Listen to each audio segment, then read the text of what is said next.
பாஜக மற்றும் அதன் கூட்டணி கட்சிகள் ஆளும் மாநிலங்களில்தான் பெண்களுக்கு எதிரான குற்றங்கள் அதிக அளவில் நடைபெறுகிறது என நாடாளுமன்ற உறுப்பினர் கனிமொழி குற்றம் சாட்டினார்.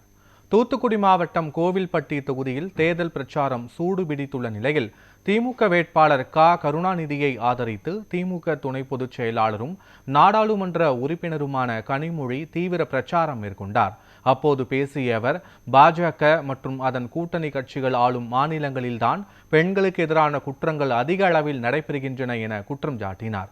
மேலும் திமுக அரசு தனது தேர்தல் வாக்குறுதிகளை நிறைவேற்றியிருப்பதாகவும், மகளிர் உரிமை தொகை தற்போது வழங்கப்பட்டு வருவதாகவும், தேர்தலுக்கு பிறகு அது உயர்த்தப்படும் என்றும் தெரிவித்தார்.